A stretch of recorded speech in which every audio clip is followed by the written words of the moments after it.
Hello,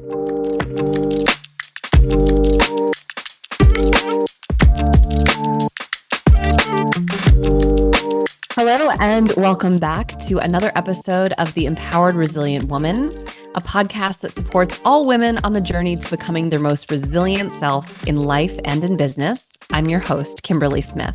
Well, I hope everybody is doing well. We are headed into May, and what better topic than to talk about mental health? May is Mental Health Month. It is also Women's Wellness Month, which go hand in hand. You know, mental health is something that you hear about a lot more, but still has a long way to go in the way that we really think about it and how important it is in our daily life and to our society at large. It's something that's near and dear to my heart because it's kind of how I got started in coaching. And, you know, if you've been following me for a while, then you know that when I first became a coach, I actually was marketing and branding myself as an anxiety coach because I myself had really started to struggle with some serious anxiety and depression that was at a whole new level for me. Kind of going back a little ways in time just to kind of recap and share this part of my story. After I became a mom, and, you know, maybe it was postpartum depression, maybe it was just life, I don't know. I started to have panic attacks. I had my first panic attack. And, you know, to be honest, I've always been a bit of an anxious person. I never really saw myself as that until this point, until I really had the awareness to see what I was feeling and all the symptoms I was experiencing under the umbrella of anxiety, depression, or some other type of mental health, struggle. After I became a mom, after I went back to work, things shifted, right? Things in my marriage started to feel different. I was starting to kind of wake up. Maybe that was the beginning of this big, spiritual awakening, I guess, that I went through. And part of that was experiencing these really unnerving panic attacks where I had a shortness of breath. I felt like I couldn't breathe. I felt like an elephant was sitting on my chest, and it scared the shit out of me. I actually remember when I was living in Florida and working at the hotel, we had these awesome team member events. That they would host for us. And, the president of the hotel would, address all of us and share all of these exciting things that were going on behind the scenes, things that were going to be taking place on property, just milestones that we had hit as far as our productivity and revenue goes. And it was really fun. I actually looked forward to these meetings, but I found myself in this situation where I was in this huge ballroom and the lights were, all the way down pretty much, the lights were on the stage. So it was dark. The doors kind of shut. I heard them kind of slam shut, like the beginning of this whole, conference type setting was starting. And I couldn't breathe. And I felt instant panic. And I felt like I wanted to run for the door. And I was just looking around and looking at everybody. And, my friend and colleague who was sitting next to me, she could tell that something wasn't right. And all I could do was just sit there and breathe because I was a manager and I felt like, God, if I get up, I'm going to be calling unnecessary attention to myself and I'm going to make a scene and, whatever, right? I felt like that wasn't an option for me, which is silly. And I just sat there and I started to breathe, and that's all I knew what to do. And I just started to cry. And eventually it passed, but I had no clue of what brought that on. And that kind of started this, I don't know, that was in 2014, 2015, I guess. And then it was, I guess a 3-year struggle with trying to get my arms around this beast called anxiety and figure out what needed to shift in my life. What was different? What was I what was I not paying attention to, right? As the perfectionist that I told myself I was, I obviously was missing something. And I really wanted to figure it out. I wanted to prioritize my health. And so, that kind of catapulted me on this road of mental health and coaching and all of that, right? So when I started becoming a coach and when I started coaching people, I wanted to help people with that. And it was really just before the pandemic and right when the pandemic started that I started to see my first clients. And everybody had anxiety then. Oh my God, right? Not many people were like at the point where they wanted to really embrace their anxiety. It became more of this joke, like, oh, I'm so anxious. And oh, you'd see all these memes and whatever. But I really hate the underlying joke that kind of weaves through all of these things that we see on social media and television that really, I don't know if they're meant to normalize it, but and yes, while mental health is so normal and having anxiety and depression is normal, the way that it's normalizing it is almost making it seem like, well, this is just part of life, so deal with it, right? Like deal with the struggle. The struggle's real. I say that sometimes and I hear other people say it and I'm just like, it's kind of cringe now because it's like, yes, and there's something that we can do about it to lessen that, right? Mental health truly matters. And that's not just, a buzzword or a buzz phrase. It matters to me because it's at the core of my story and the core of what propelled me into this way of life that has really shifted everything for me in such a positive way.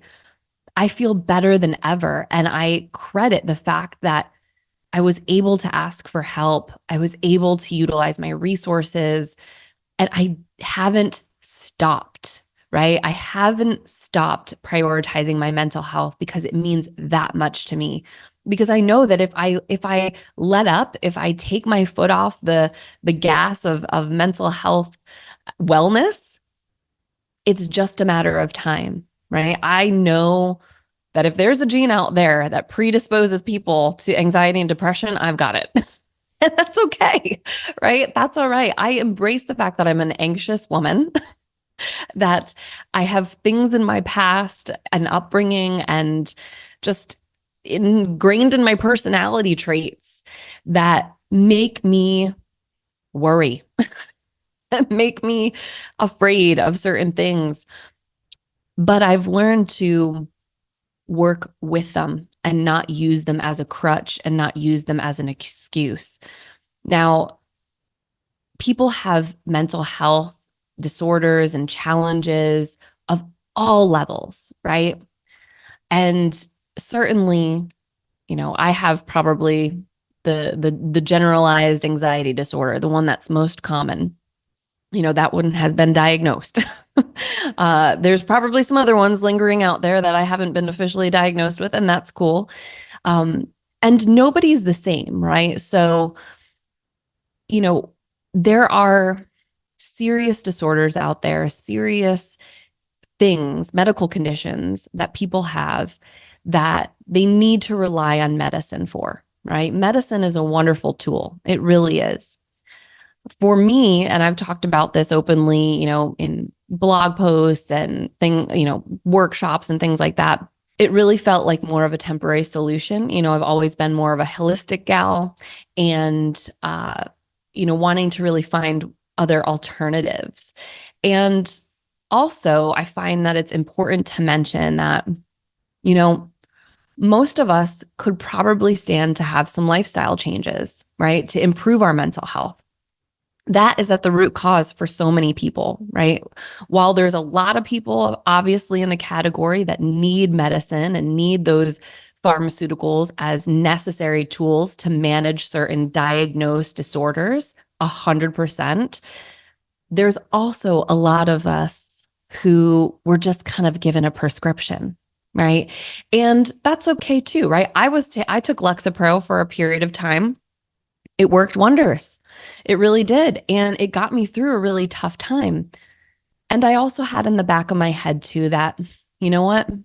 I want to find a way to feel like this naturally, right? Let me explore that avenue, right? And that's what led me to a lot of the holistic things that I weave into my coaching and resources that I share with my one-on-one clients and things that I practice just in my daily life, right? There's so many of them, right? Mental health is such a vast landscape, right? There's so much to explore.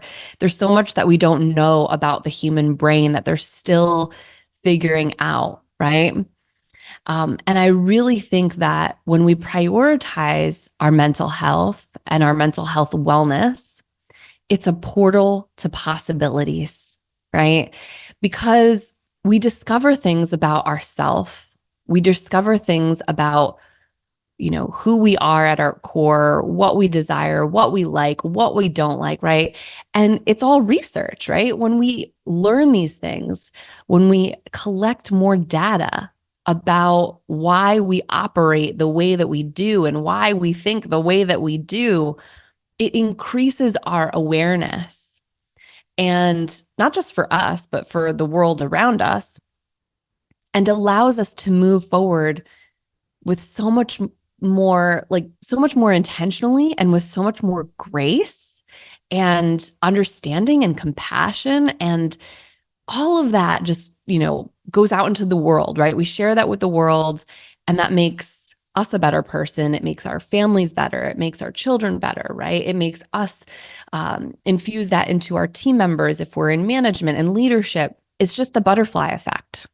Prioritizing your mental health too isn't just about trying to avoid anxiety and depression, right? Anxiety and depression are natural things about life, right? We're going to encounter them, and we're not trying to mitigate or eradicate them from our life completely. It's about what we do when those things actually show up in our life. How do we handle them? How do we support ourselves? And, it has a lot, obviously, to do with our mindset, right? Mindset is a huge area that I focus on with my clients, and I have focused on in my own self. And our mindset is really all about the way that we think about ourselves, the world, and how we fit into it. Mental health is not just about the mind, though. It's not just about the mindset. It's connected to our entire well-being, our physical, our emotional, our spiritual. I think people get that now. I think people really understand the tie between like mental health and physical health for sure. I feel like in the mainstream, day to day, most people, it's we think about how do we function, how our bodies function. And of course, our mindset and our mental health has an impact on it. But I'm just not here for like basic functional health, because truly we really never know what's going on in all parts of our body all the time, right? To me, it's about how do I optimize my health, my complete health. And at the top of that is mental health, because I really think that mental health is the driver of all of the other categories. Good mental health comes from making decisions that are in your best interest, that support you, that are aligned with your spirit and with your authentic self, hands down, right? Obviously, it's not always that cut and dry. I guess it could be, but maybe it's not always that cut and dry. People probably think that I'm a little bit of an idealist to thinking that, well, you can't always have your cake and eat it too. Well, what good is cake if you can't eat it, right? So when it comes to our mental health and making decisions that are in our best interest, that are supportive of our authentic self and what we desire, we have to, of course, believe that we're worthy of all of those things and that we're just not here to pour into other people, but of course, to pour into ourselves, and realize that when we make ourselves better, when we prioritize us, again, that goes out into the world. It's the butterfly effect. And the world needs more awake, aware, healthy people with benevolent intentions. That's why mental health is so important, is because it's not just about us, right? And I think a lot of times when we are talking about mental health or when we hear other people talking about mental health, it's talked about on a very micro individualistic level. But the truth is that, of course, the micro impacts the macro, right? Of course, if we funnel all of our energy, or not all of our energy, but a lot of our energy into ourselves and improving our mental health and our capacity and resilience, of course, that's going to enhance our communities, our families, and the world around us. So I want to share 10 mental health practices that have really had a positive impact on my life, right? I didn't want this to be just like, oh, well, you need a therapist and you need a whatever, right? Like, y'all know this shit. If you're right around my age demographic, or if you're past the age of 30, hopefully before that too, right? If you're even younger than that, because you're in this new generation that's, with it more, you should know that you need a goddamn therapist. Get yourself one.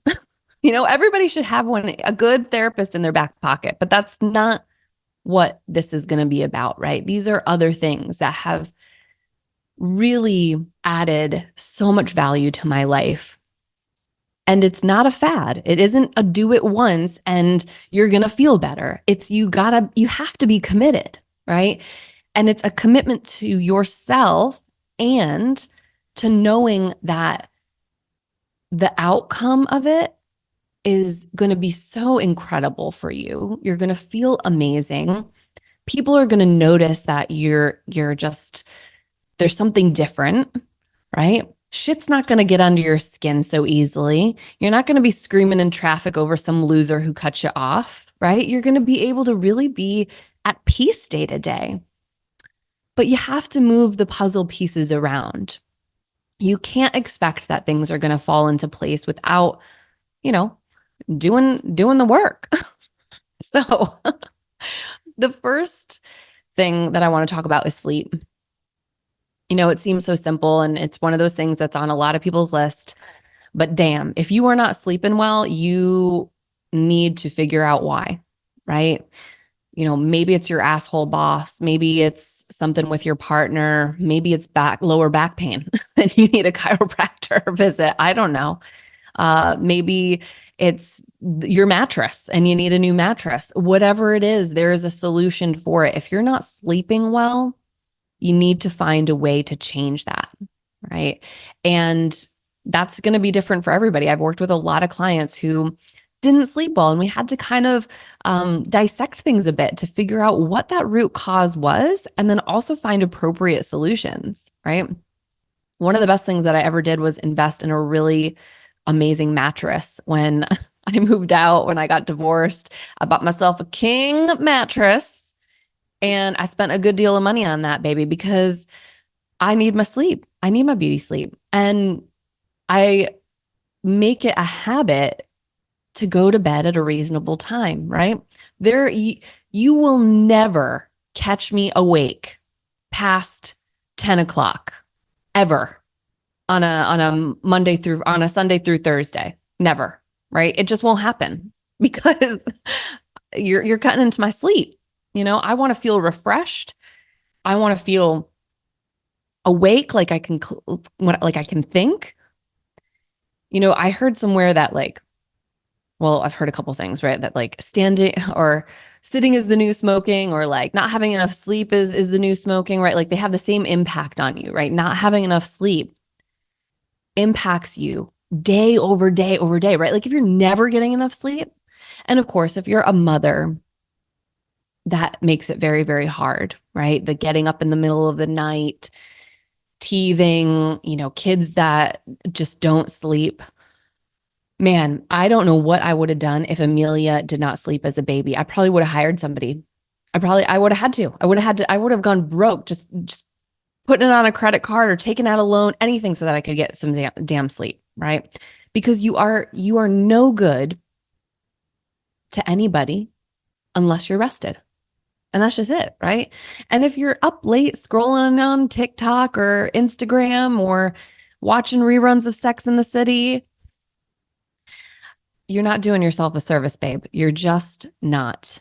I've talked to a lot of people or heard people say, well, I'm just a night owl. I like to stay up. Okay. Well, sounds like you're attached to an identity that is not serving you any longer. So you got to shed that. You got to let go of the night owl identity and welcome something different. Now, of course, people have different needs and different sleep patterns. And some people are totally good with 6, 7 hours of sleep. They feel great. Awesome. But if you don't feel great, and if you don't feel rested, and if you're running, and if you're waking up and immediately drinking a gallon of coffee, something ain't right. Okay. So that's number one, sleep. Number two, you got to have a solid support circle. You really do. And that may include a therapist or a coach or a pastor or a parent or a partner, right? But I assure you that not one of those people that I just mentioned, therapist, coach, pastor, parent, partner, not one of those has all of the answers, right? Sometimes when shit is really hard, we need to have everybody in our corner, and that's okay, right? So your therapist is going to be able to help you with some things. Your coach might be, better for other things. If you have a really great pastor, awesome. They might be a safe space. A parent, if you're really close. Your partner, of course, wants to support you, or they should. But we also have to be careful here too of the expectations that we have from these people. The people in your support circle can't solve your problems, right? They can't solve your problems 100%. That's on you, right? You are the leader and the creator of your best life. And while they are your support system and they are resources, they are not the answer, right? Again, we live in this culture that wants this quick fix, whether it's a pill or a gadget or a system or whatever. Like everything has its time and place and can help us get through certain things for a time. And depending on the time, we may have to reinvent that, right? We may have to lean on other things or find new resources. And amidst that support circle or support system that you have with those people, right? You're like your go-to peeps. You got to know the right person for the job, because some people aren't going to be the best to support you with certain things. And in fact, when it comes to our friends and our family, oftentimes they're not the best people because they've got a heavy load of their own. And if we have a lot of shit going on in our life, we can't just be spewing at them, right? We have to have some type of awareness for the fact that like the things that we have are also heavy. And if they also are carrying a burden of their own, let's be aware of how much we're just kind of dumping on people, right? And that's where we have to look for professionals to, be there for us in that capacity. Number 3 is a mindset of abundance. All right. So I know some of you are going to be rolling your eyes, and that's fine, right? Because I get it. Mindset of abundance. What does that even mean? It means get off the damn struggle bus. Okay. All right. It means that too many of us have been conditioned to think that life is meant to be a hard struggle, miserable, pay your dues, whatever, right? Life is meant to be abundant. Life is meant to be fun. You are meant to have all of your desires. You are not meant to suffer through life. That needs to go. There was a point in my life where I knew it.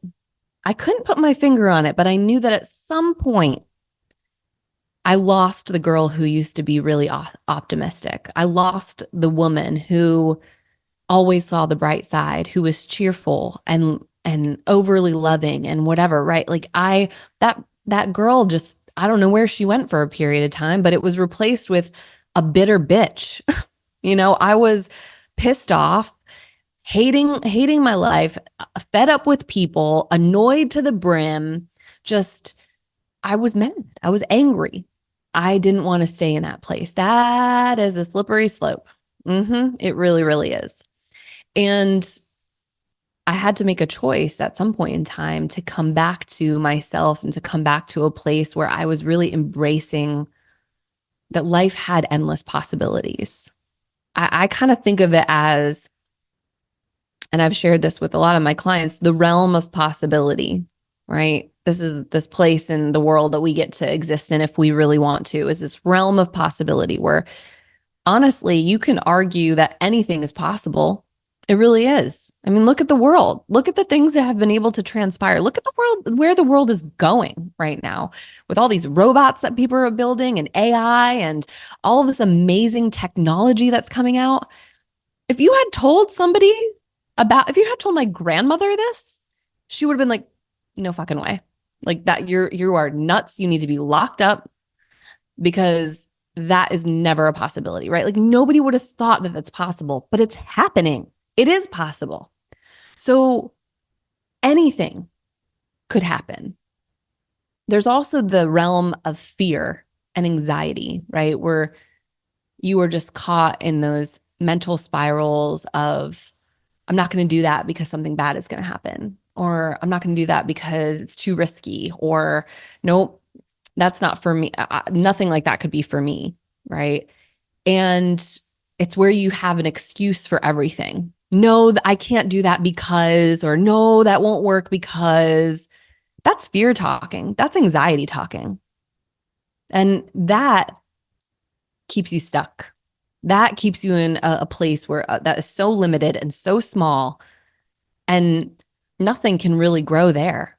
So when I say mindset of abundance, it means that you believe that life is meant to be good, that good things happen to you, that just because something didn't work out in the past doesn't mean that whatever you're trying to work towards isn't going to happen in the future.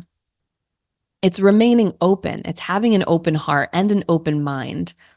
That's what a mindset of abundance is. It's not that you think that like fucking $100 bills are going to drop from the sky when you walk outside because you've been trying to, manifest it. Like that's silly, right? So that's number 3, mindset of abundance. Number 4 is supplements. Supplements, baby. We live in a country that doesn't really care about our health. Unfortunately, that's reflected in the food that's on the shelves and just all the toxic ingredients that's in those things. And we have a hard time getting all of the minerals and vitamins and things that we require to really optimize our health and well-being from the food that's out there. Even if you eat super clean, right? And I try and eat super clean, super well, but we still need to supplement, right? So, of course, and I've been thinking about doing an episode on this as well, kind of breaking down and talking about some of those supplements that I use. Let me know if that's something that you think would be valuable for you. And I can find somebody to come on and maybe share their expertise with us. But I have felt so much better knowing that I'm not just taking a daily vitamin and thinking that's enough, right? But a lot of you have probably seen my freaking pill box. I've posted it on Instagram. I'm proud of it. I don't care if it makes me look old and whatever. Those things make me feel better, right? Those things help me stay on track, and I'm sticking to it. So supplements, right? To optimize our complete wellness, make sure that we're getting the minerals and the vitamins that we need every day for our body to do what it does best, for it to work optimally. Number 5 is routines. There are so many distractions in the world, in the day-to-day. And routines have been a core element for me. I don't know if I have ADD, but I would bet money on it that I have some degree of it. And some people might find that hard to believe, but I tell you, it's because of routines that I am able to function as well as I do. I have routines in my personal life, routines in my business. I have wellness routines, obviously including supplements. I have a cleaning routine for my house. I have all types of systems and structure in place to keep me paying attention to what needs to be paid attention to, to keep me organized, and to keep me productive, to keep me on the right track, doing things that I know need to get done because of life and adulting and all of that, and my business and my dreams and all of the things that I'm working towards. And because they support me every day, right? I feel better when I spend a few minutes every morning doing my routine. I sleep better when I do my nighttime routine. There's the proof, right? That's and coming back to it, and I'm not saying I've been perfect at it, because certainly I don't necessarily do it every day, but I'm consistently inconsistent. Or, I keep coming back to it. I don't beat myself up over it. I know when I'm craving it, when I need it, right? So, and that's the thing. People kind of, I think, have this aversion to the word routine or whatever, because they think that it means that it's going to be boring and stagnant. First off, you can switch up routines anytime you want. That's the beauty of them, right? My morning routine isn't the same three things every single day, right? It looks different every day, but I still reserve that time for me, and it still has the same positive impact. Same thing at night, right? It gives you this foundation so that you don't have to think about the things and what needs to get done, right? I remember a time when I would be so paralyzed by, what do I do now? Right? I finished one task. What do I do now? I don't even need to think about it anymore. Because the routines are so integrated into my daily life, into my schedule, into my time management, that it's kind of second nature. So routines are huge. And that is a huge root cause of a lot of stress in people's life, is because they're just kind of flailing about. They have no rhyme or reason, or they're not sticking to their routines in a way that is consistent, right? Or consistent enough, right? It has to be consistent enough. If you're doing something 50% of the time, then you're getting the benefits from it, right? If you're doing something 10% of the time or 20% of the time, you might not be giving your brain the proof that it needs to reach that 50, 60, 70, 80% marker, right? And really feel the impacts of it. And that's another thing that I hear a lot of times. People are like, oh, I tried that, it didn't work. Okay, well, how long did you try it for? I don't know, a couple weeks. Well, how often did you do it? A couple times, right? Like, sorry, that's not putting in the work. That's not going to give you results. This is like baseline stuff, right? When it comes to anything, you have to be able to come back to it, right? And that's one of the beauties of coaching, is that you've got somebody there kind of pushing you, holding you accountable, right? It's hard to do that for ourselves. Number 6 is constantly scheduling self-care. Damn it. I mean, yes, and always. It's part of my routine, obviously. I am constantly scheduling self-care. What do I do today? What am I doing tomorrow? What am I doing this weekend? What am I doing next week? Get those appointments on the damn calendar, whether it's for a massage or your nails or getting your hair done or going to the doctor because you haven't been in God knows when. Constantly be scheduling self-care. I don't care whether it's just reading a book, right? Like whatever you need to do, whether it's these bigger things or these micro moments throughout your day that can fuel your soul. There's no such thing as too much. And it's the people who are most empathetic, most sensitive, highly sensitive folks. I see you. I'm right there with you. Who need the most, right? And typically we have a pretty tough armor, right? A lot of us look like we've got our shit together. We have that high performing anxiety. Yeah, I know the type. And so we look like we're just like, wow, but you're kind of crippled inside and you're just constantly pouring from an empty cup, and that's just going to catch up with you. It always does. It always does. So schedule self-care. Your mind always needs to be about what's next for me. Because chances are you're always thinking about what you can do for somebody else, or what you're making for dinner for your family, or what needs to be done for your boss tomorrow, or for your business or whatever. Making yourself a priority. That's what constantly scheduling self-care is really about. Always be prioritizing yourself. Always. Number 7, being in nature. God, I love being in nature. 2023 was it was a mixed bag of nuts. It really was. It was great in many ways. It was tough in many ways. And if you didn't listen to the kickoff, somebody asked me, it was one of my guests, I forget if it was Yannette or Haley. They asked how I made it through a really tough, stressful year. Number one, self-care, right? Part of my self-care routine is being out in nature. Every weekend you can find me at Memorial Park here in Houston, the Arboretum, somewhere where I'm out getting fresh air, surrounded by trees, letting myself feel the frequency of God, because that's what nature does, right? When you're out in nature and you are really paying attention and you are present, you see all the things, right? You see all of God's creations and how amazing it is.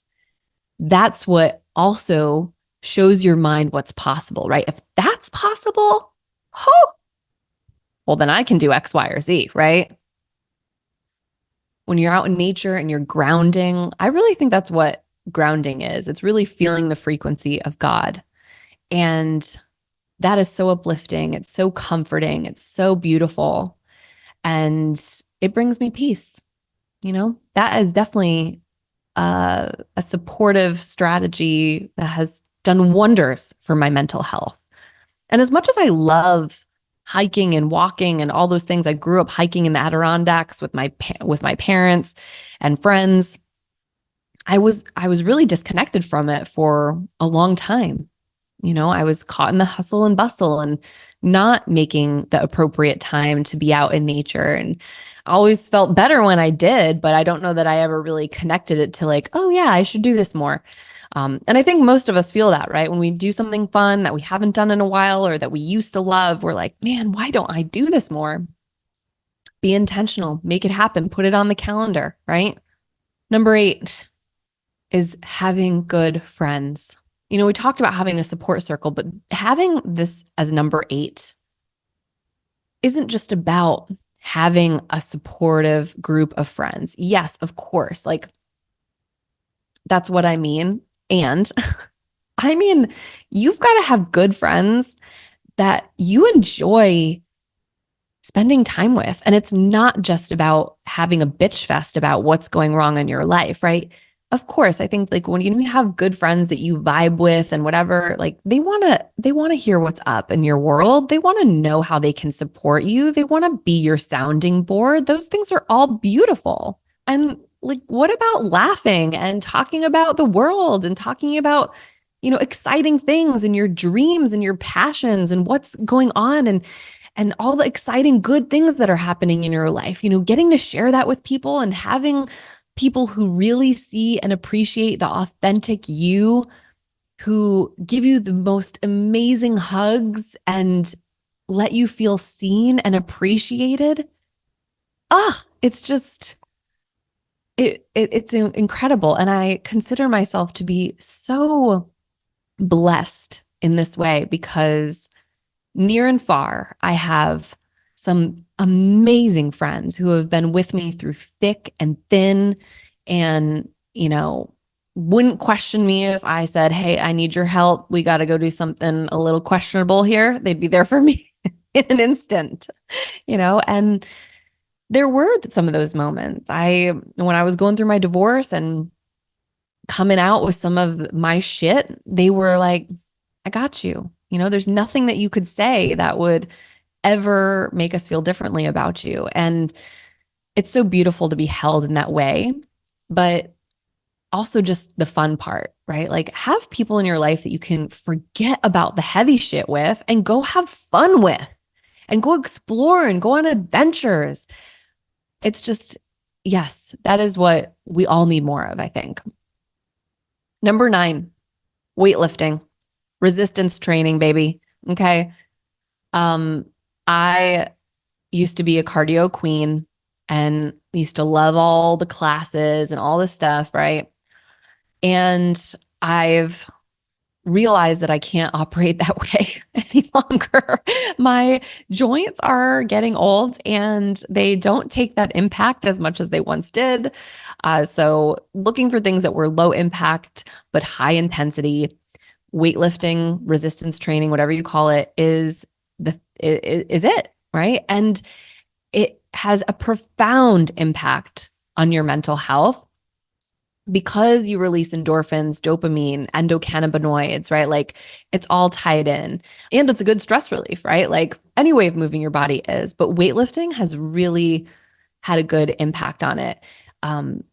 I had read somewhere that, this super, super high intensity, like cardio and boot camp classes and all this stuff, like they can actually have kind of an adverse effect on our stress management and our cortisol levels. Because if you are already under crazy amounts of stress and you go into one of those classes, they are stressful, right? Learning those routines, using that, stepper that you feel you're going to like trip over and smash your face on something, right? Like talk about anxiety.